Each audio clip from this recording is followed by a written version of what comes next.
ആരേലും ഒരു കേക്ക് കഴിച്ചാൽ ആ കേക്ക് ബോർഡ് എനിക്ക് കേട്ടോ. നെസീൻ്റെ ബർത്ത്ഡേക്ക് മുറിച്ച കേക്കിൻ്റെ ബോർഡാട്ടോ. അത് ഞാൻ അന്ന് തന്നെ കേക്ക് കണ്ടപ്പോഴേ ഞാൻ പറഞ്ഞിട്ടുണ്ട് ഈ കേക്ക് ബോർഡ് എനിക്കാ. കേക്ക് കഴിച്ച് കഴിഞ്ഞാലും ഞാൻ കേക്ക് കൂടെ കഴുകി എടുത്ത് വെച്ചിട്ടുണ്ട്. അപ്പോൾ ഇന്ന് ഞായറാഴ്ച ഞാനൊന്ന് ഫ്രീ ആയപ്പോൾ ഞാൻ വിചാരിച്ചൊന്ന് പെയിൻറ്റ് ചെയ്യാമെന്ന്. പെയിൻറ്റ് ചെയ്യാന്ന് വെച്ചൊരു നാച്ചുറൽ ലുക്കൊക്കെ വന്നോട്ട് വിചാരിച്ചിട്ട് പെയിൻറ്റ് ചെയ്യാൻ വേണ്ടി ഇരുന്നപ്പോഴാണ് എൻ്റെ കയ്യിലുള്ള വൈറ്റ് പെയിൻറ്റ് തീർന്നു പോയി ഞാൻ അറിഞ്ഞത്. തീർന്നു പോയി എന്നല്ല, ഉണ്ടായിരുന്നു. പക്ഷേ ഞാൻ കഴിഞ്ഞ ആഴ്ച മുമ്പത്തെ ആഴ്ച നാട്ടിൽ പോയപ്പോൾ അതെൻ്റെ ബാഗിലായിപ്പോയി വൈറ്റ്. അപ്പോൾ നാച്ചുറൽ പെയിൻറ്റിംഗ് ഒന്നും ചെയ്യാൻ കഴിയില്ലല്ലോ. അപ്പോൾ കേക്ക് ബോർഡിന് ഓൾറെഡി ഒരു വൈറ്റ് ഉള്ളതുകൊണ്ട് ഞാൻ വിചാരിച്ചു എന്നാൽ ബോഹാർട്ട് ചെയ്യാം. ബോഹാർട്ടിനാണെങ്കിൽ പേസ്റ്റ് കളേഴ്സ് ചെയ്യാൻ വേണ്ടിയിട്ട് വൈറ്റ് ഒന്നും ഇല്ല. അപ്പോൾ കിട്ടിയ കളേഴ്സ് വെച്ചിട്ട് ചെറിയൊരു ബോഹാർട്ട് ചെയ്തിട്ടുണ്ട്.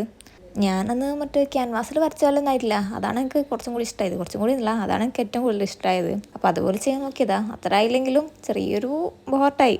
അപ്പോൾ അത്രയുള്ളൂ. By you all.